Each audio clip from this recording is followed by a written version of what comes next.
This one is going to be a great one. Get your coffee. It's going to be a long one. Um, it's all about the drum solo. And if you're here, if you like this channel, there's a very strong potential that you like drum solos. I love them. I've always loved them. I've always loved watching them, learning about them. But let's get into what they really are and how they've evolved. So, the drum solo, and we're going to skip 19th century drum solos, orchestral solo spots, moments of isolated drumming in classical music. This is going to be pretty much from the early 20th century, notably with jazz drummers. Jazz drummers, there was a time, I always find this incredible, there was a time when the only music out there was classical music and jazz music. And yes, you had folk music and folkloric music and in the Western world, but there was just jazz, swing, big bands, and circus stuff. Now, the drum solo wasn't always there, just like rock wasn't always there. The drum solo starts to really get its grasp in the musical world, especially when the drumming community establishes the rudiments. Now, the rudiments are it's basically the vocabulary of everything drummers play. They were established by important figures in drums and jazz in the early 20th century.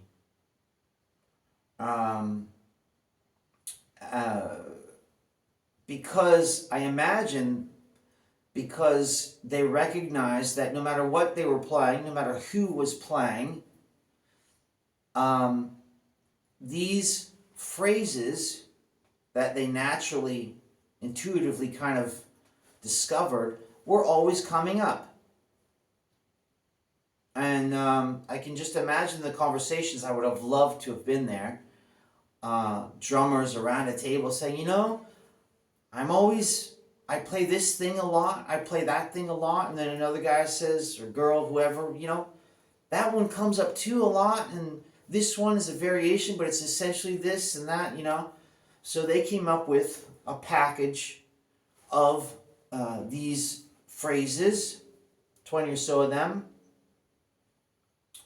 There's pretty much like top 5 within those rudiments, but there's 24, 26, there's a few hybrids, and then now, today, we're going to get to that, it's past the 50s, and it seems like today rudiments are being invented or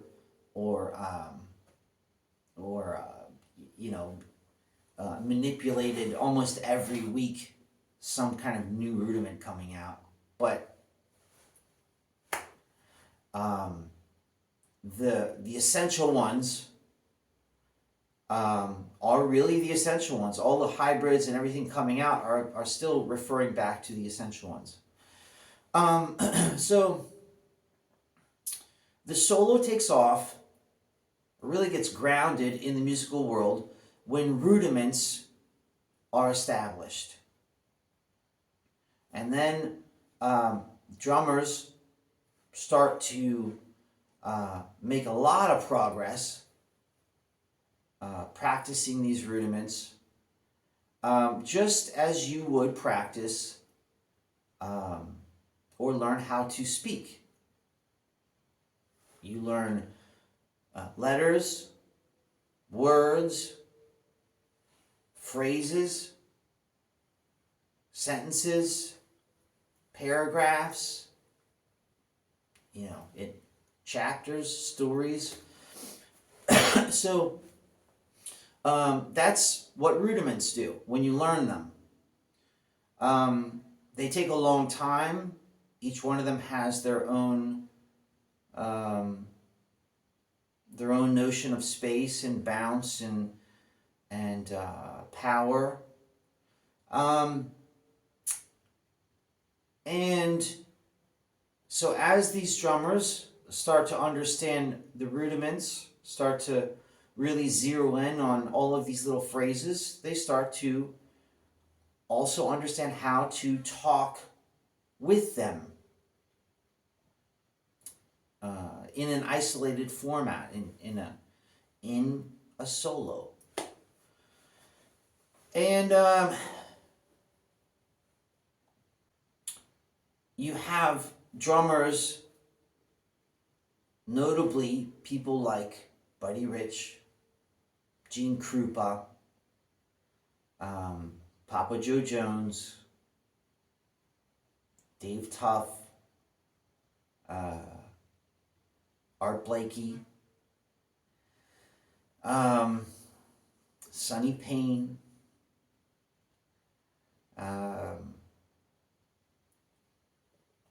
there's a lot.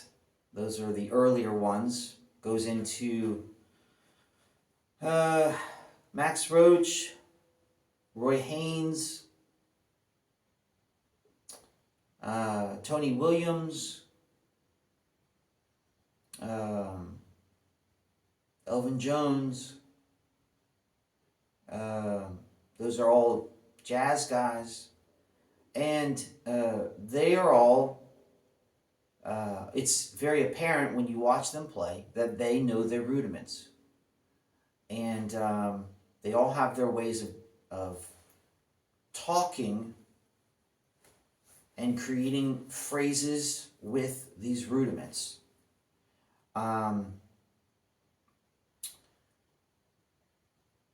This is such a long, in-depth discussion. I'm sorry if I'm taking my time. I just want to make sure I cover everything kind of like in a chronological way. So, moving on here, these drummers learn how to talk with these rudiments. And most of the solo activity starts with the snare drum. And as they learn how to explore the stickings, they venture onto the toms and the cymbals, and eventually the feet. So the solo is based on rudiments. If you don't have a comprehension of your rudiments and how to put them in sequences and patterns, and how to switch them up, and how to talk with your rudiments, just like you talk with language, you won't be able to do a solo of that kind. You can't. And so it's very easy to see the drummers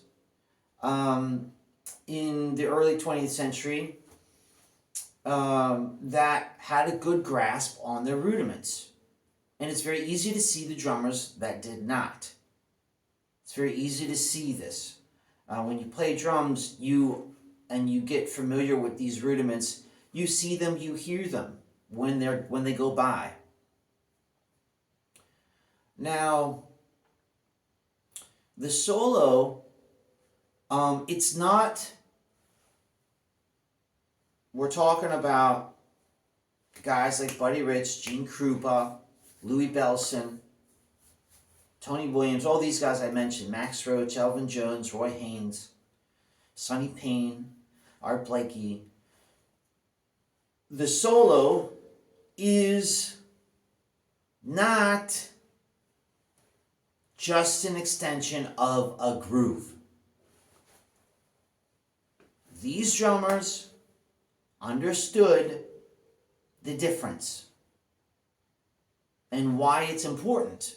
Drum soloing is extremely important in the musical world. A drum solo, as it was established with these guys, is a moment when the drummer is allowed to play something different than a groove, than playing the motor, than playing the repetitive mechanical environment that soloists then play over top of. Saxophone, trumpet, guitar, piano, whatever, The solo for a drummer, as it was established initially, was not an extension of a groove. And, this is extremely important in music. Why? Well, it comes down to the nature of the instrument. When you play drums, one of the obstacles that all drummers have to get past, and it's kind of surreal, our notes, the notes that we play on drums and cymbals, don't have very much resonance. They're very quick. I won't get into the techniques. I don't assume everybody on this channel plays drums. So I'm going to try and keep this on a very, try and keep it on a very broad spectrum for you all. Because I'd really like you to understand. So when we play drums, the notes, the resonance, the space of a note is very, very, very short. Like that. It's very short. A cymbal, you can say, yes, it resonates, but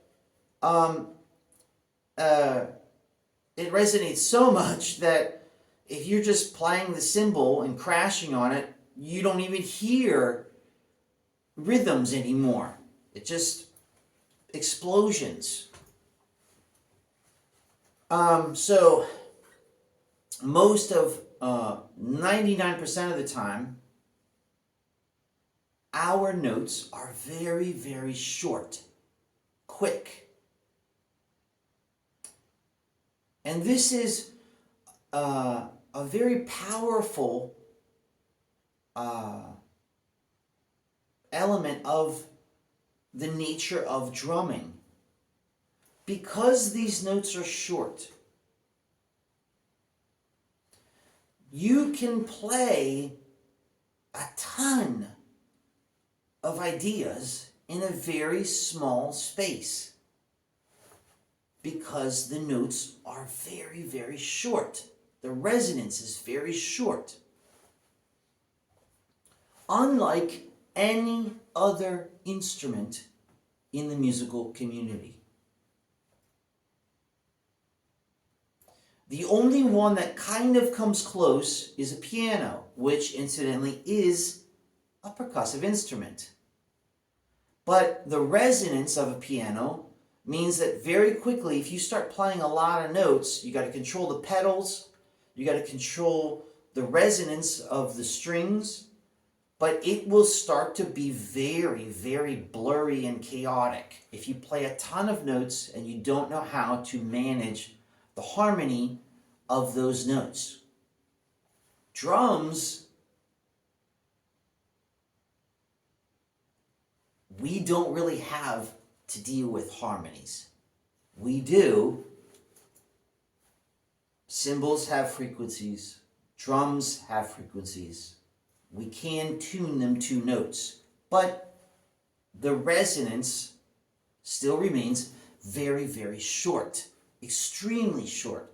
So this allows the drummer, unlike any other instrument in the musical community, to explore ideas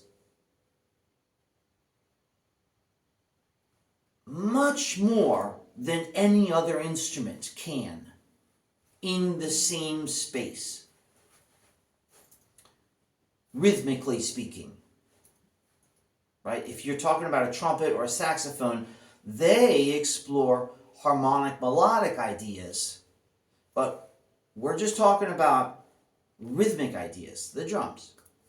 So a trumpet or saxophone or guitar, rhythmically, there's no competition when it comes to who has the most, who can explore the most amount of ideas in any given space.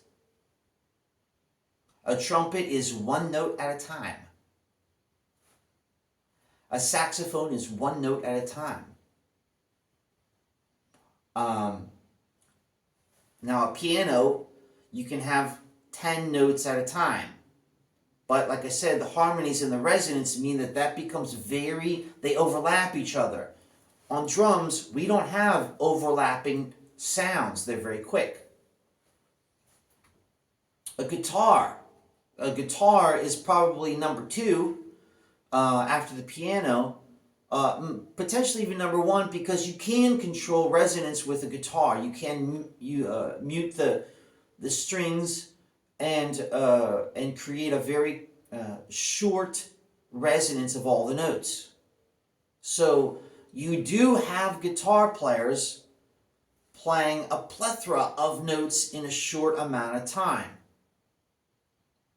And because you have finger-picking styles like banjo, bluegrass work that are then used in heavy guitar work, you can have more than one note. You can have 5 notes working together. You can have quote unquote coordinated patterns between your fingers. But regardless, the drum allows the most amount of ideas to be expressed in any given space because of the resonance being so short, no matter what. When you add your feet, now I can do multiple layers of ideas. I can coordinate many ideas at the same time in that small space, because even on my feet, the resonance is very, very short. Even a bass drum is very short. You have the boom of the bass drum, but it being the only drum that is at that frequency, the contrast of having the bass drum, the resonance being the only one like it in the kit, means that it doesn't contribute to dissonance and blur. I can play several notes on the bass drum and several notes on the snare drum, and the sounds are so different that it will never end up being a mess like if you were to just play piano, not considering the harmonies. Just, you know, it will never do that. You will always be able to hear the separation of the bass drum and the snare drum. Now it gets a little more intense when you add tom work, but we're still talking about notes that are extremely small. This is very, very, very important and crucial for drum solos. This is why drum solos are so cool, because you can literally explore, unlike any other instrument, ideas, a gazillion ideas in a very small space. And this is why drum solos are necessary and important in music. The instrument, it's the only instrument that can do that in such a small space. And so a drum solo caters to the drummer and their perception of space and time, and they can explore how to go through space and time in a way that a groove does not allow, because I think it's kind of obvious, a groove, there's the repetition of a groove, and you're bound by meter and style with a groove. Your job when you're playing a groove is not to explore those small spaces.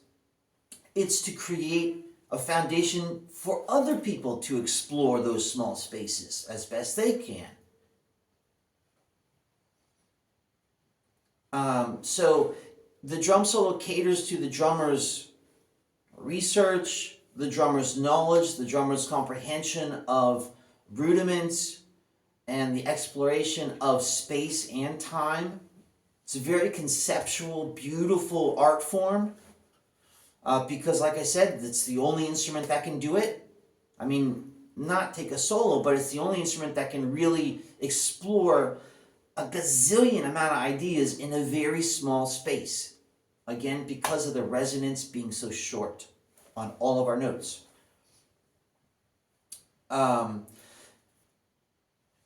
Beyond the drummer's perspective, other musicians, it caters to their understanding of how to organize space as well.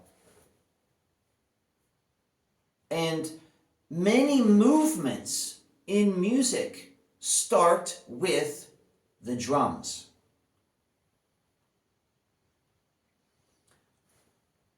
Harmonic melodic players might have ideas about new ways of organizing harmony, but if the drums don't know how to complement that, it's not moving. The drums define the style to a great degree. Not all the time, but the drums are one of the crucial instruments that define a style. No matter what kind of music it is. It's a very powerful, powerful instrument. So where am I going with this?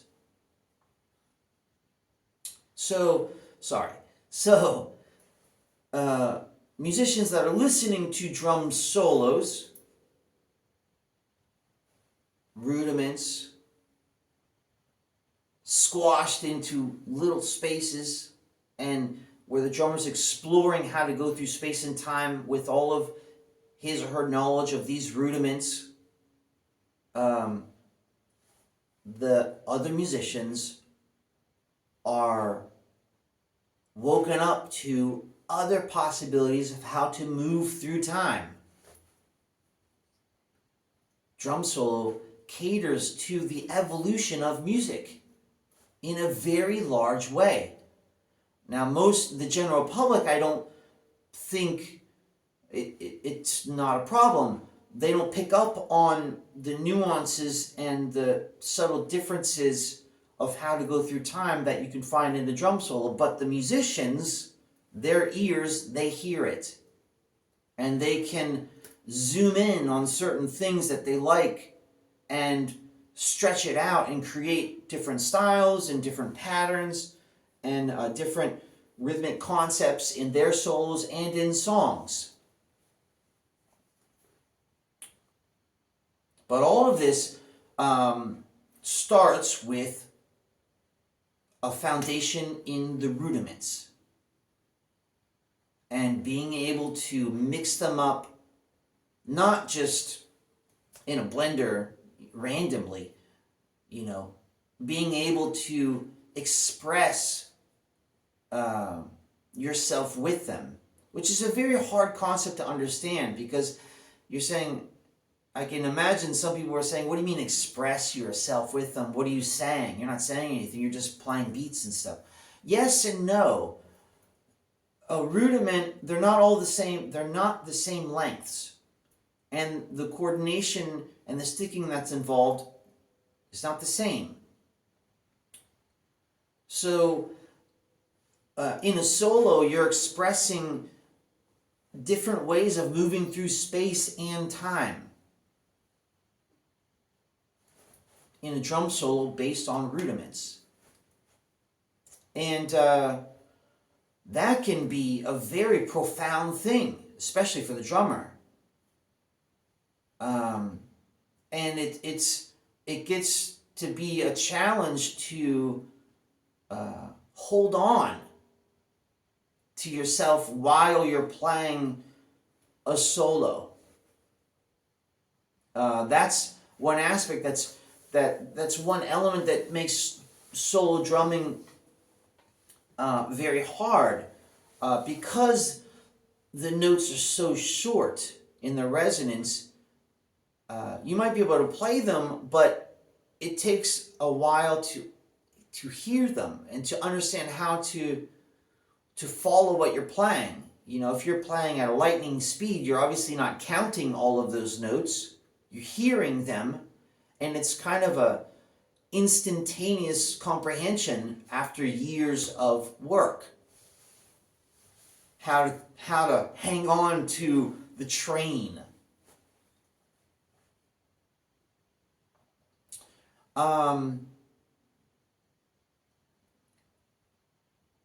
So in a nutshell, that's how and why and where drum solos come from, how they've been developed, how they were initially established.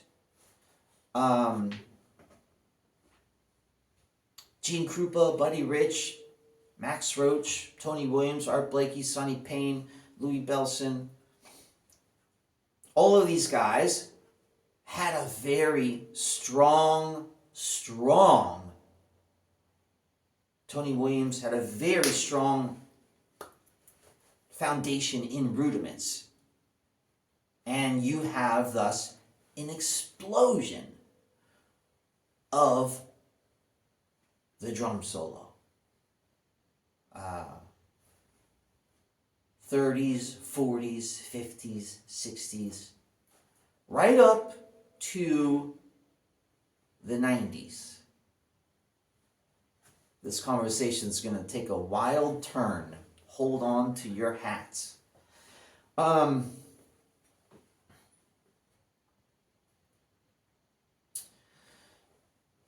So, as the drum solo progresses through the history of music, through the advancements of styles and things, swing music, bebop, modal jazz, fusion, jam band stuff, rock and roll, rock, it's still, these drummers, like I said, right up until the 90s, for sure, still understood that a drum solo is based on rudiments. And to do a drum solo, you have to have rudiments in your vocabulary. You have to not only know what they are, you have to have practiced them for hours and hours and hours, one at a time, and then practiced how to talk with them, several of them at a time, and then practiced how to move around and explore rudiments on your toms and with your feet. then how to integrate them into musical environments. But most drum solos, because they're an exploration of space and time unlike any other instrument can do, rhythmically speaking, most drum solos are exactly that, a solo of the drums, not with the band. Most of the time in that period we're talking about, they were by themselves. Because it makes sense. Because that's what it needed to be. The drummer was allowed to let go of the groove, let go of the time for everybody to play their solos on, and now could explore their own perception of how to go through space and time with their own pulse, if they so inclined to have, conceptually within their solo. And solos, drum solos, we're talking the great ones of all those people I mentioned, often will modulate the pulse, will abandon the pulse, will transition from one to another, use different meters, because again the rudiments are of different lengths. So if you start to get into a repetitive pulse, it approaches a groove, and that's something different. That's why we have that word, groove. A drum solo was not founded on the notion of grooving. Now this, I'm sure, people are going to scream their heads off at me. But when you look back at the drum solo of Buddy Rich, Gene Krupa, Max Roach, Tony Williams, Elvin Jones, Sonny Payne, Art Blakey, Roy Haynes, Louis Bellson, there are notions of groove, but when it was a drum solo, the groove was put aside for the exploration of something else. Hold on, I got my power here. For the exploration of something else. There is more to drumming than just a groove. And that's what the solo catered to. This notion of exploring space and time that is not enslaved, that is not bound by repetitive pulse. You are allowed to venture away from that and explore space and time like you want to perceive, like you feel. And that's what the solo was all about. And that's why they're so freaking cool. We could hear how Max Roach was hearing space and time when he didn't have the obligation of holding down a groove. Whether it's jazz, rock, or whatever. We could hear how Tony Williams or Elvin Jones or Art Blakey or Buddy Rich, how they heard time, how they wanted to express space and time go by without, when they weren't asked to play a repetitive groove. The drum solo.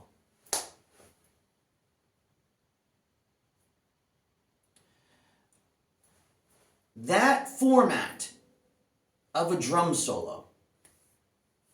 So, understanding that it's not an extension. It doesn't have to be a groove. You can play a solo with a groove, right? But when you do that, it's 8 out of 10 times a groove. It's a very complicated groove, but it's a groove. It's a beat. That is not what the original drum solo was, the original purpose of the drum solo was, what it was founded on. The drum solo, again, was something different than a groove and a beat. Two different worlds.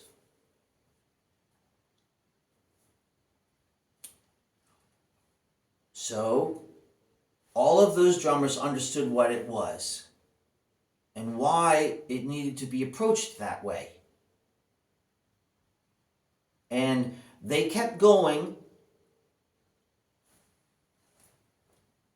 Mitch Mitchell, Steve Gadd, John Bonham, Neil Peart, Keith Moon.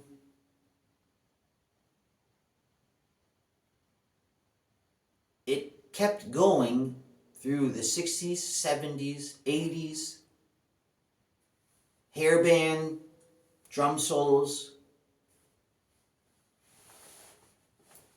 fusion drummers, highly advanced session players, Vinnie Colaiuta, Dave Weckl, Dennis Chambers, that whole school, Omar Hakim, Rod Morgenstein, all these drummers in the 80s, they still understood the notion of a drum solo. A drum solo is based on what it started out as. It's not an anthem. It's not a groove. Those have their own words. It's a drum solo.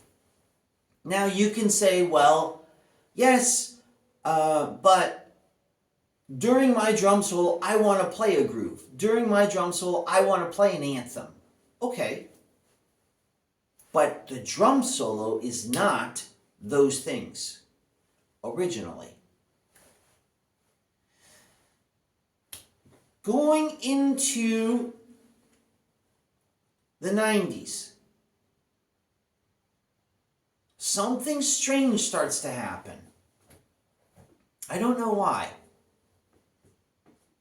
I assume it's because rudiments take a long time to learn.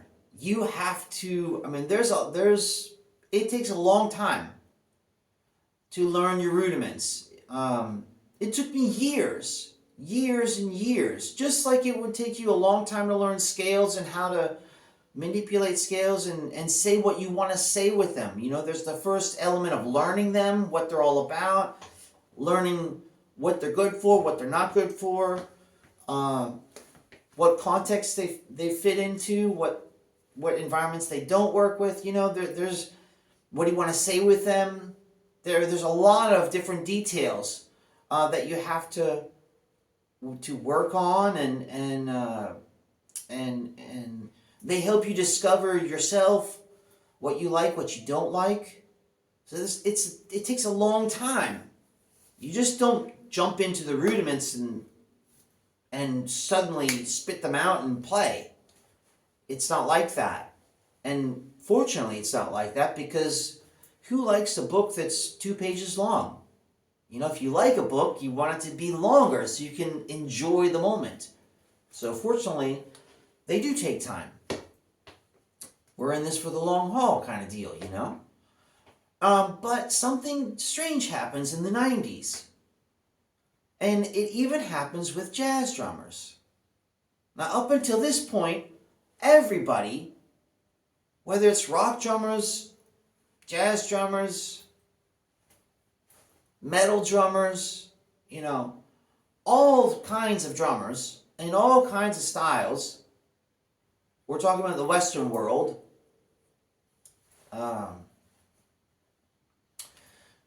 Understood what the drum solo was. It was not a groove or an anthem.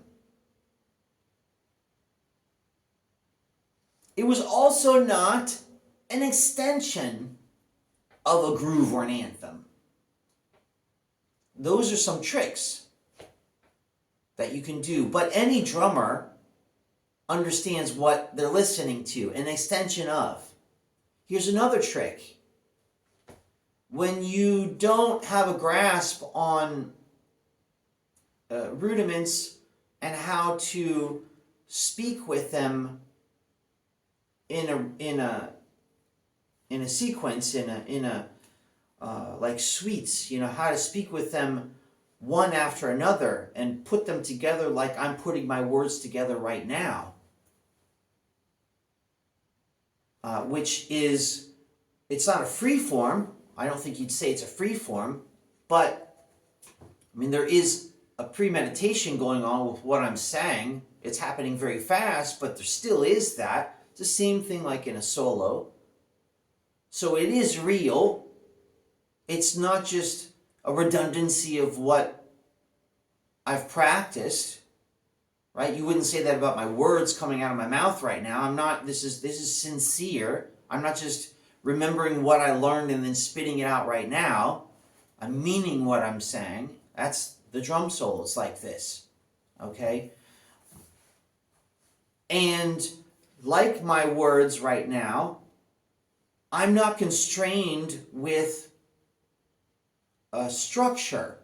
I'm not looking at my watch and saying every phrase has to be 4 seconds long, 3 seconds long, 5 seconds long, whatever. I'm allowed to go with the flow. And one phrase leads me to another, right? You must be saying, why are you talking about that? Here's why. Because another trick to deceive or to pull off the notion of a drum fill, or of a drum solo, just said it, is a fill. Drummers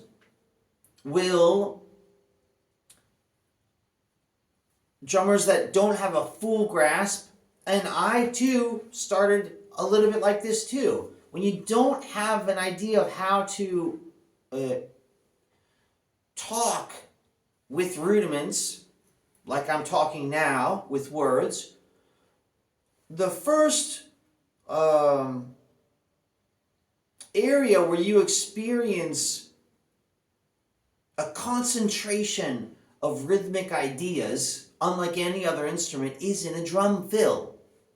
And you can fill it up.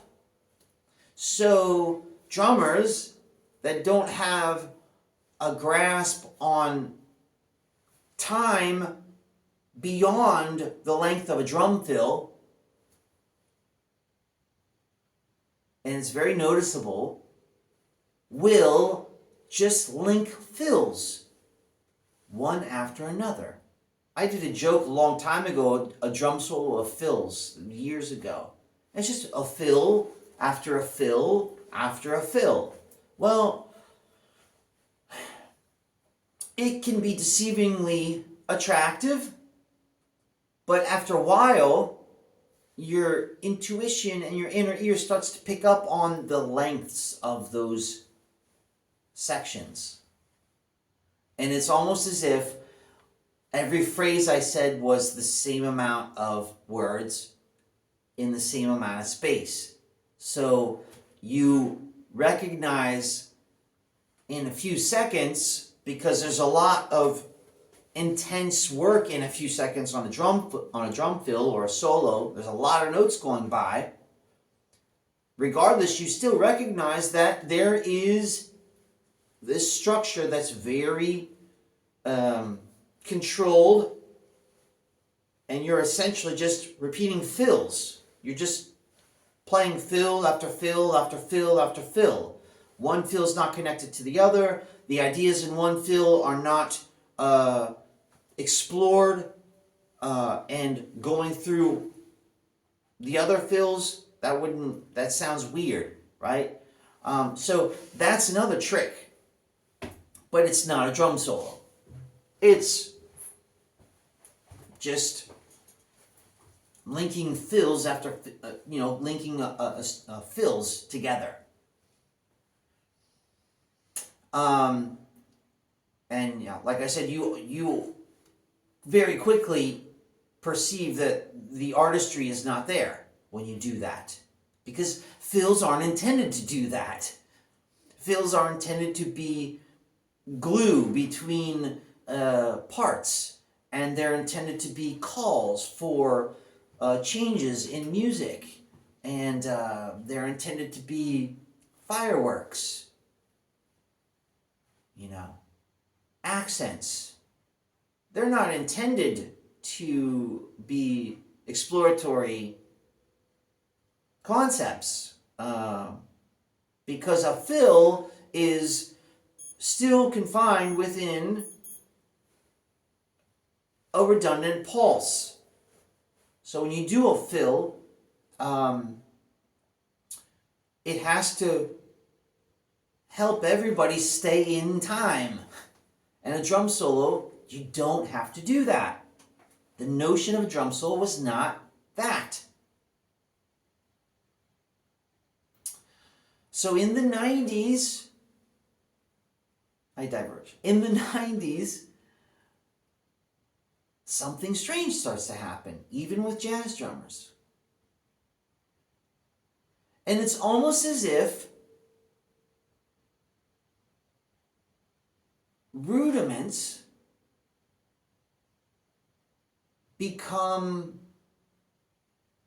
get put on the shelf. It's almost as if the drummers that didn't have a strong foundation in rudiments still wanted to do drum solos, but because you need rudiments, a strong foundation and understanding of rudiments to do them, because they didn't have them and still wanted to do drum solos and still were asked to do drum solos, they gravitated towards the polyrhythm. And the polyrhythm became an extension of the groove. So a drum solo pops up in a song, or just they say to the drummer, go ahead, do what you want. Right now it's the drum solo moment. A groove starts. The drummer starts to permeate that groove, modulate it, displace it, use polyrhythms. It starts to sound like a snowball getting bigger and more dense, but it's still based on the groove. Other musicians probably enjoy this because they could come and join in because there was the groove. So the drum solo starts to be not what it was for the past, since 1930, right? We're talking 60 years for the past, if we're 1990 now, 60 years of rudimentary, foundation of rudiments, and all of what that means.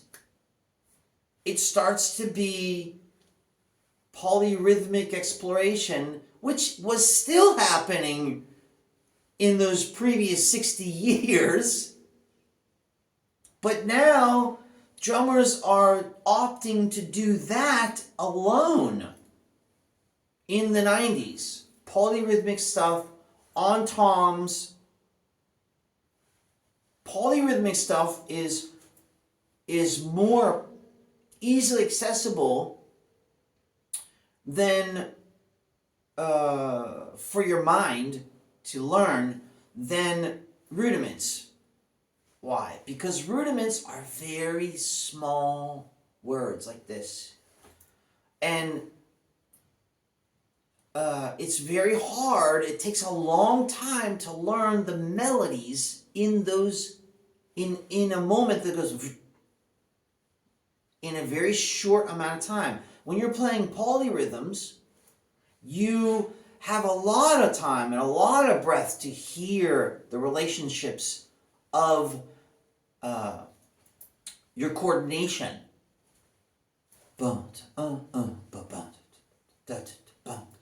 I can hear that thing happen. And it took me a few beats to sing that.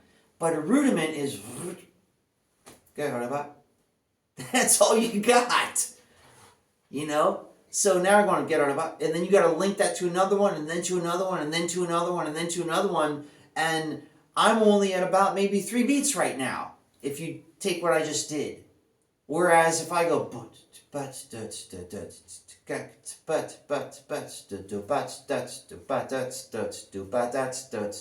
right? I'm in 2 measures worth, and I'm just doing polyrhythms. So I could essentially occupy space and time more easily if I just do polyrhythms. And so this wave, not having a foundation in rudiments, because it takes time, it's hard, I will give you that. Polyrhythms occupying more space and easier for your ear to grab a hold of because you hear the melodies. Drummers, you see a whole bunch, even jazz drummers, and I've studied a lot of them, even jazz drummers would fill up their drum solo spot with polyrhythms. No more rudiments, very little. Ruffs, flams, rolls, cracks, thunder, but not Buddy Rich, not Elvin Jones, not Max Roach, Sonny Payne, Tony Williams, Louis Bellson, Gene Krupa, Art Blakey, Roy, none of those people. Not like that at all. Not even close. Those drummers understood drum solo. It's very different than a groove. And a polyrhythm is an extension of a groove. And we're not just going to repeat fill after fill after fill as a drum solo. Papa Joe Jones, Philly Joe Jones, Art Taylor, these guys understood what drum solos were. And they practiced them. And it contributed a lot. And it helped motivate and fuel a massive revolution in music in the 20th century. But now we're in the 90s, and polyrhythms are dominating the drum solo in whether it's jazz drummers, which is weird because jazz drummers, you tend to think that they have a good foundation in rudiments. But polyrhythms take hold. The rudimentary thing of Buddy Rich and Elvin Jones and Max Roach and Roy Haynes and Art Blakey gets pushed to the side. Tony Williams, Gene Krupa, all that's pushed to the side. Now we're going to use these polyrhythms. And of course, drummers jump on this opportunity because now a drum solo can be polyrhythmic and basically an extension of a groove instead of all that other stuff that took a lot of time to learn. And also, when you do all that stuff, yes, it allowed you to better play grooves, but I've practiced them. I know what that feels like. You're working on solos, and you know that it's kind of only good for those things, in a sense. So a lot of drummers say, well, they're not going to work on solos. They're just going to work on grooves. Notably, one of the best pocket players of all time, still today, Mr. Jeffrey Porcaro, never played solos. He never played drum solos. He openly says, I don't know what to do. I'm not a drum solo. I don't do drum solos. You will never see a Toto concert with Porcaro playing a massive drum solo. Nope. He might have a drum spot where he's doing polyrhythmic stuff, but he openly said, these are not solos. This is not a drum solo. I don't do drum solos. And, that was a choice he made because 9 out of 10 times you don't get paid to play drum solo. It's an artistic endeavor. It fuels something else. What you get paid to play is the pocket. And that's what Jeff pursued all his life. And so, you have so in the 90s it becoming polyrhythmic, allowing polyrhythms to be used as drum solos. Tons of drummers jumped on this occasion. I don't have to play the solo with all these rudiments and waste my time learning about that stuff. I can just play an extension of the groove and fill it up. And there's my drum solo.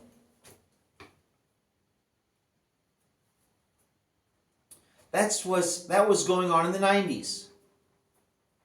If I go back to all the music I listen to, you go ahead and check it out. If you see that I'm wrong, let me know in the comments, please. But from my observations and my study, that's what I see.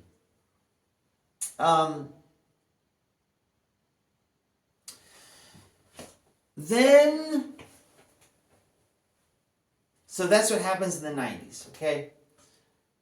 Drum and bass kicks in the late 90s. Drum and bass is very, very polyrhythmic. It's like all that polyrhythmic activity now,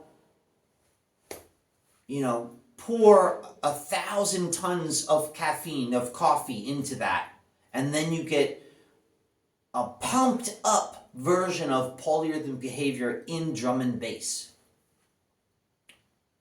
And so this catapults into extended virtuosic polyrhythmic behavior in drum solos. And drummers, Jojo Meyer, notably, Zach Danziger, would have massive solo spots of polyrhythmic behavior.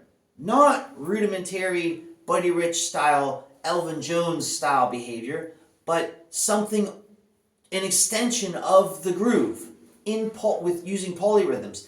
But it's so dense now, and it's so complicated that to the uneducated ear, or I should say, just unaware ear, it would sound like a drum solo because there are that many notes again now going on.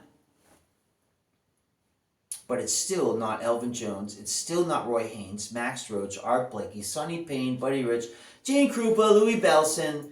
It's none of those. It's just an extension of a groove.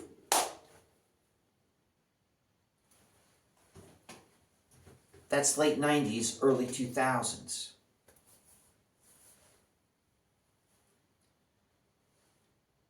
Social media comes out.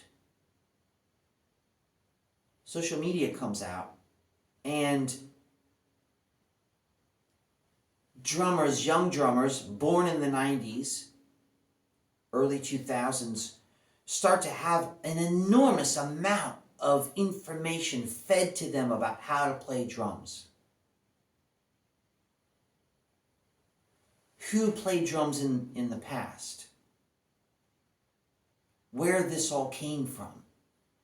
You would normally have to get that, as I did, from reading books, magazines, going to school, talking to older people that were there, going to college, getting it face to face with those older people, them showing you records saying this used to exist, this was played, etc. Now you have kids born in the late 90s, early 2000s. Now they've reached teenage years almost, and now they have social media access to all of the history and all of what this art is all about. I used to have to go to the library, for example.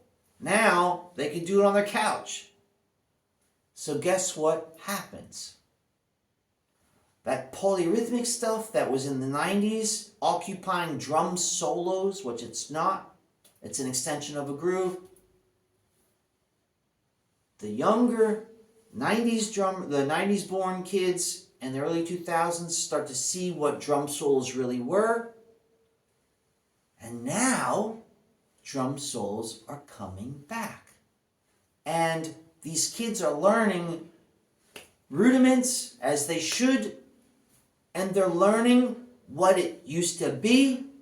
And it's not just an extension of a solo, it's an exploration of space and time with the rudiments.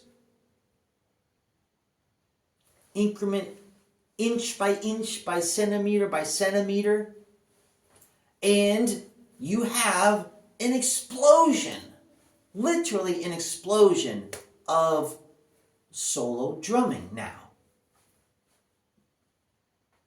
compared to the 90s. It's still relatively small because it takes a long time to learn your rudiments. But the solo is back in its format as it originally was intended to be. There's one difference.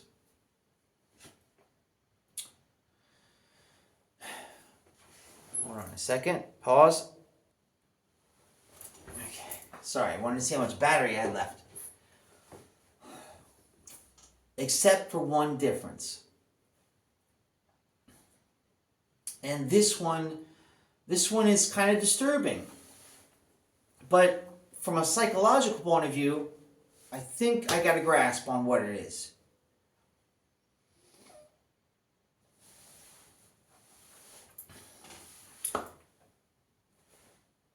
It's all about, there's a few words. Intention, inspiration, intrusion.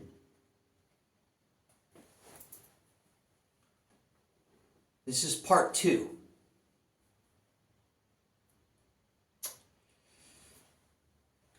In those previous 60 years, no, actually, I'm sorry, 70 years, because now we're into 2000s.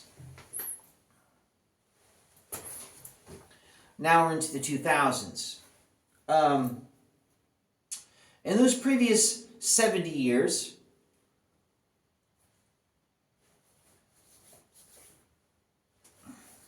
the intention used, the inspiration used to do those solos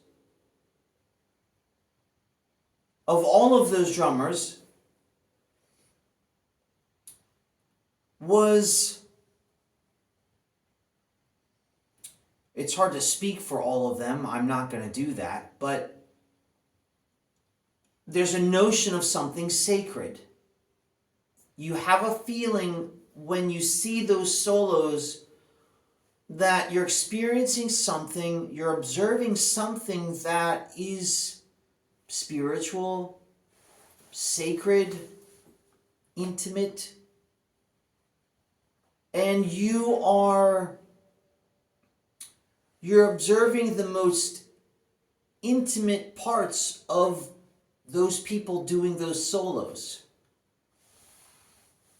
It's coming from a source that is very profound. And those solos that stay in your mind and in your memory tend to have that profoundness. Exploring existential things, space and time, and doing it for the love of the art form,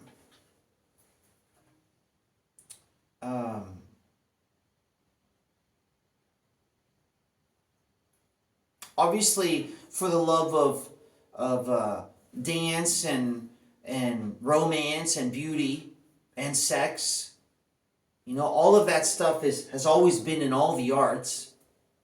But when you're in a drum solo, it's inch by inch where those things are talked about in a drum solo, a real one. And beyond those notions, like I said, something sacred. Like the artist, the drummer is opening up themselves and letting you see the innermost parts of their soul, of their existence. Max Roach, Elvin Jones, Roy Haynes, Art Blakey, Sonny Payne, Louis Bellson, Gene Krupa, Buddy Rich, Art Taylor, Philly Joe, Papa Joe, all these people. Dave Weckl, Vinnie Colaiuta, Dennis Chambers, Steve Gadd, Greg Bissonette, John Bonham, Mitch Mitchell, Keith Moon, all of these drummers, Ginger Baker, all of those people, all of them. There's a notion, Simon Phillips, there's a notion of something that is profound, sacred. And you are observing them essentially naked. And the good ones do it if they're really good, you even forget, you see past them, their skin color, who gives a crap, their body, who gives a crap, their age, who gives a crap. You see past all that stuff and you get to something that you can't even touch, but is there. That's what those good drum solos did.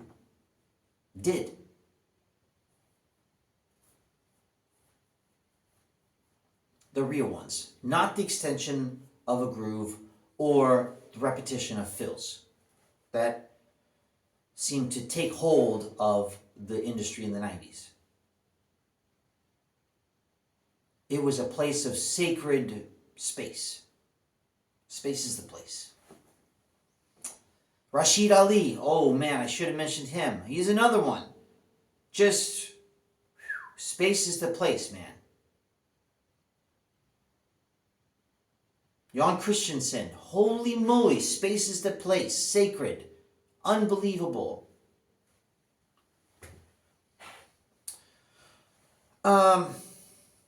Terry Bozzio, there's a ton that just popping into my mind where that approach, space is the place, sacred, something profound, all based on the use of rudiments.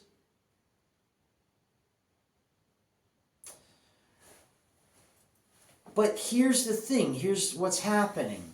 That's where it was, the past 90 years, right? So 1930, I'm sorry, am I messing this up? 1930, 90, 60 years, 70 years, now we're into the 2000s. I hope you're following me. I can barely follow myself. Now we're having this explosion of all these drummers, but the source of inspiration seems different. The intention seems different. And it feels intrusive to me. Feels intrusive. When I watched, let me explain myself. When I watch Elvin Jones or John Bonham play a solo, I feel like I'm observing them. I feel like they're taking off their clothes and I'm seeing them naked play. As naked as possible. I'm seeing beyond their body. They are letting me into something that is profound. I never get the feeling like they are robbing my mind. I never get the feeling like they are intruding upon my existence. I never get the feeling like if they weren't playing drums, they beat me up. I never get that from any of them. Buddy Rich, Gene Krupa, Sonny Payne, Art Blakey, Louis Bellson, Rashid Ali, Jack DeJohnette's another one, Tony Williams. I never have that feeling. Like if they weren't playing drums, they'd want to beat me up. Today, and it's possibly because of the way the world is now, and social media is contributing to that, I don't feel when I'm watching these amazing solos happen, which obviously takes a lot of time. It's not any kind of criticism on the hard work and discipline. I know what that's all about. To get that level happening, it's hard. So bravo and, salute to all those guys doing it. But it's not the same source of inspiration for me. I don't feel like I'm witnessing the same thing. I don't actually feel like I'm seeing who they are. I feel like I'm being intruded upon. I feel like I'm being attacked in a way. Or I feel like they're attacking, maybe if it's not me, like they're attacking somebody else. It's very strange. Or if they weren't playing drums, like I said, they'd be beating up somebody. I feel hostility, anger, frustration, arrogance, condescending behavior, holier than thou, intimidation. I feel all that stuff. And you can't say, well, John, that's just you, you're jealous. No. Nice try. That's not it. Because Buddy Rich can still blow all of us off the table with rudiments. So, and I don't feel intimidated by watching Buddy Rich play, even though he can literally destroy me. I don't feel intimidated by that. I don't feel intimidated by listening to Elvin Jones. Any of the guys that I said that are just the masters of solo drumming. John Bonham, Gene Krupa, Max Roach, Art Blakey, Roy Haynes, Sonny Payne. I don't feel intimidated by them. I don't feel like they want to beat me up. I don't feel like they're beating up somebody else. I don't feel like I'm listening to anger and hostility and aggression and arrogance. I don't feel any of that with those people. Terry Bozzio, Dave Weckl, Vinny Colaiuta, Dennis Chambers. I don't feel any of that aggression from them, or hostility, or like they're beating somebody up, or like I'm watching a war in front of me. Not one bit do I feel like that when I'm watching them. But today, the drummers of now born late 90s, early 2000s, getting their hands around soloing and what it is and rudiments, cheers to that. In their 20s, 30s, that's what I hear now. It's very strange. And I notice a clear difference. Feel like they're intruding on something. They're attacking something. And so I don't know who they are. I feel maybe it's like a wall that they're putting up so we can't come in and see who they are. Contrary to Elvin Jones. Contrary to John Bonham, Mitch Mitchell, Roy Haynes, Tony Williams, Art Blakey, Rashid Ali, Louis, I could go on and on and on. All of those people open the door, come on in, this is who I am. It's a very strange thing. So on the one side, you have these phenomenal souls going on. Thank the Lord they're back. But on the other end of that coin, it feels like the source of inspiration is not there. Or it is, I'm sorry, but it's something different. The intentions of that solo, what they want to do with it, why they're doing it, feel different than why Elvin Jones did his. I can't obviously speak for them. Obviously, I won't do that. That would be terrible. I don't know, art is a very profound thing, and it incorporates psychology all the time. Don't let anybody think otherwise, make you think otherwise. It's very psychological. But I am noticing that. And what does it make me want to do or say? Those kids that grew up late 90s, born in the late 90s, early 2000s, I want to give them a Coltrane album.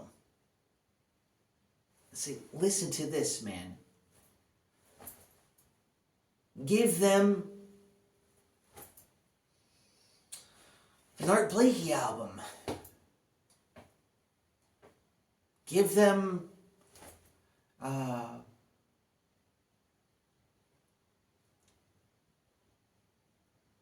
Rashid Ali album.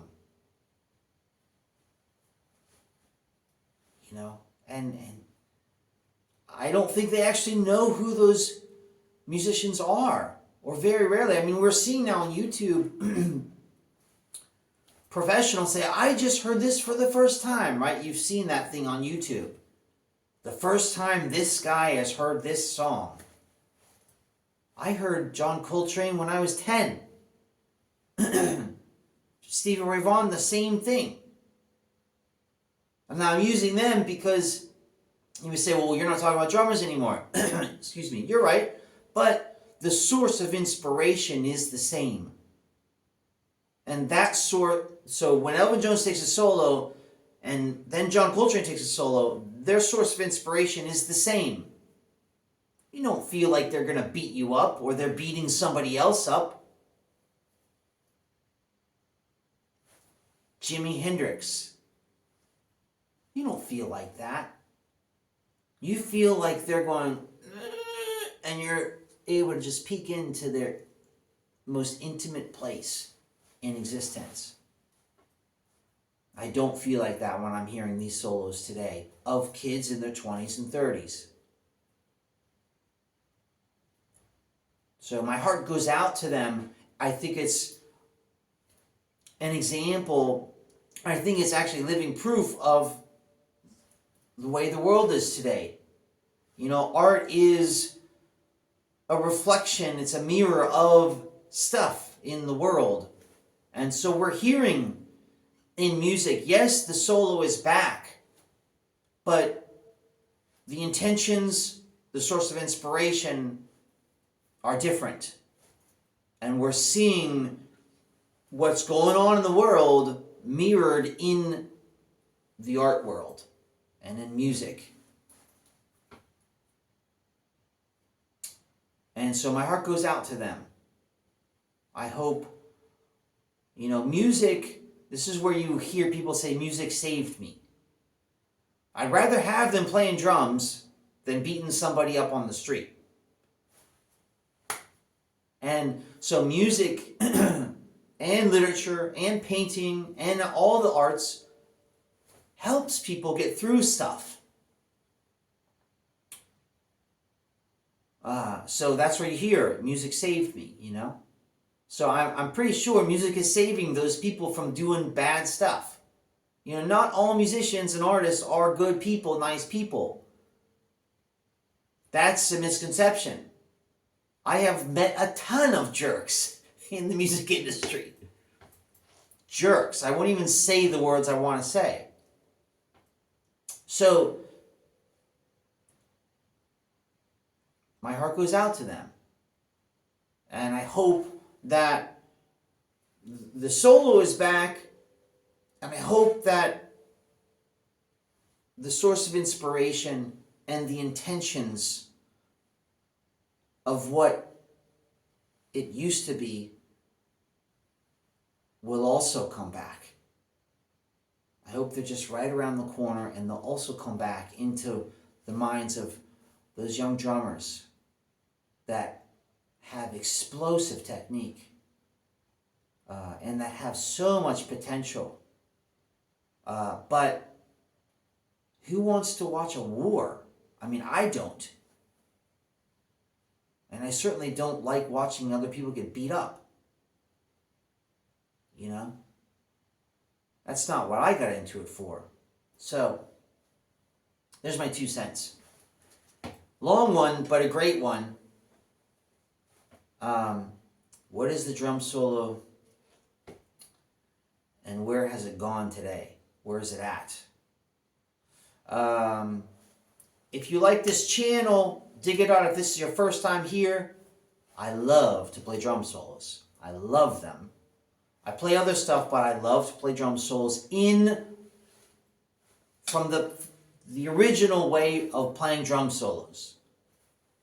Hardcore rudiments, practice with the source of inspiration being something sacred and intimate, with the intentions of sharing that to you in hopes that it makes you feel good, in the least, because when you're sharing yourself to the world and you don't feel like you're being manipulated by the world and you're actually getting to learn who people are, that feels good. More news soon. Thanks for watching. Ciao.